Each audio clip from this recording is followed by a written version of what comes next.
रवि रोज सुबह 9 बजे स्टेशन के बाहर पत्थर की बेंच पर बैठ जाता है। वह प्लेटफॉर्म की तरफ देखता रहता है। 7 साल पहले उसकी माँ यहाँ से शहर में काम करने गई थी। जाते समय उसने कहा था, मैं जल्दी लौटूंगी, तुम यही मेरा इंतजार करना। तब से रवि रोज यहाँ बैठता है।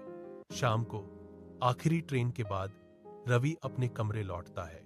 कुछ लोग उसे पैसे देते हैं, कुछ उसे देखकर मुंह फेर लेते हैं। एक दिन भारी बारिश हो रही थी। बेंच के किनारे से रवि के सारे कपड़े गीले हो गए थे। वह घुटनों को बाहों में बांधकर कांप रहा था। तभी एक बुजुर्ग महिला उसके पास आकर रुकी। उसके हाथ में एक कागज का पैकेट था। उसने वह पैकेट रवि की गोद में धीरे से रख दिया। पैकेट खोलने पर गरम आलू के पराठे और एक गिलास चाय निकली। रवि ने एक टुकड़ा मुंह में डाला।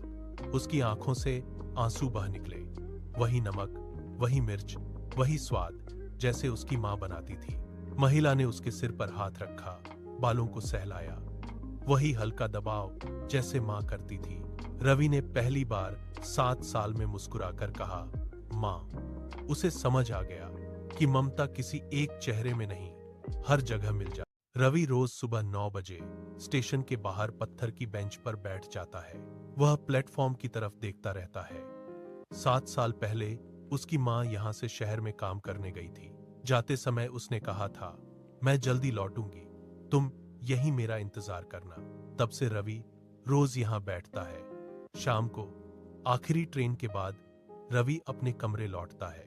कुछ लोग उसे पैसे देते हैं, कुछ उसे देखकर मुंह फेर लेते हैं। एक दिन भारी बारिश हो रही थी। बेंच के किनारे से रवि के सारे कपड़े गीले हो गए थे। वह घुटनों को बाहों में बांधकर कांप रहा था। तभी एक बुजुर्ग महिला उसके पास आकर रुकी। उसके हाथ में एक कागज का पैकेट था। उसने वह पैकेट रवि की गोद में धीरे से रख दिया।